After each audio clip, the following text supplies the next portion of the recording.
Il y a des élections dans quelques semaines. Quelles sont-elles? Les législatives. Ce sera le législatif en juin. Quel est le rôle du député? Le député vote les lois et il faut qu'elles concordent avec ce que la population attend, qu'elles soient efficaces. Le gouvernement et des projets de loi des députés, il peut également proposer des lois. Sur quels critères élisez-vous votre député? Son efficacité et sa compétence. On peut rajouter aussi sa gentillesse. Il est toujours dans sa circonscription, il est près de ses concitoyens. Il est toujours aussi à l'Assemblée nationale, je le vois souvent le mercredi et puis le mardi quand il est sur la télé. Donc il est toujours là où il faut. Si vous étiez député, quelle loi feriez-vous voter? En urgence, la loi sur la dépendance et aussi le contrôle des établissements dans lesquels on est obligé de placer les personnes âgées quand les gros problèmes surviennent.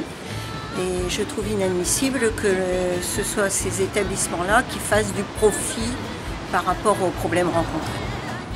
Près de nous, il est toujours là quand il faut, quoi. Et quand il fait une promesse, il tient sa promesse. Pensez-vous qu'Olivier Jardé a raison de vouloir favoriser la vidéoprotection? Oui, parce que ça, c'est un contrôle automatique en permanence. Donc, c'est un complément, on dira. Et là, à partir de là, on peut tout visionner, on peut tout plus facile à contrôler. C'est ce qui se passe déjà dans certaines régions, même peut-être à Amiens, je ne sais pas. Absolument, absolument, parce que cette vidéosurveillance a déjà résolu des problèmes. Elle en résout dans beaucoup de cas. C'est utile, on devrait multiplier cette solution de surveillance.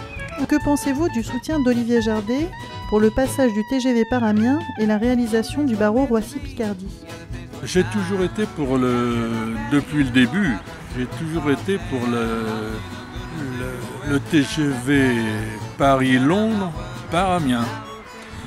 Et d'ailleurs, en 1988, Michel Rocard, quand il est venu à Amiens pour la campagne présidentielle de François Mitterrand, a déclaré lui-même que le meilleur tracé, Paris-Londres, était celui par Amiens. Mais il n'a pas été suivi après par Mauroy, bien sûr. Pensez-vous qu'Olivier Jardé a raison de vouloir favoriser le développement d'Internet et le haut débit? Absolument, parce que nous avons Internet, mais nous l'avons mal.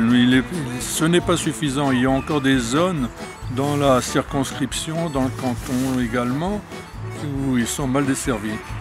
Pensez-vous qu'Olivier Jardé a raison de se battre pour la réalisation d'une desserte au niveau du CHU Sud? Tout à fait, tout à fait.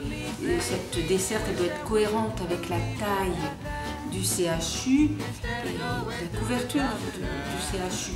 La population amiénoise d'où qu'elle vienne, on pourra s'y rendre facilement, mais aussi toute la population extra-urbaine de l'agglomération. C'est une nécessité. La desserte routière à partir de l'autoroute, de la sortie de Dury, il n'y a rien. Tout le trafic passe par des voies qui ne sont pas conçues pour un tel trafic. Déjà, en temps normal, nous sommes à l'entrée d'Amiens, il y a un afflux de voitures, donc ça ne sera plus possible, ça sera l'enfer. Il faut absolument qu'une voie se crée à partir de la sortie de l'autoroute, à partir de Dury, qui relierait l'avenue Paul Claudel et qui arriverait au CHU.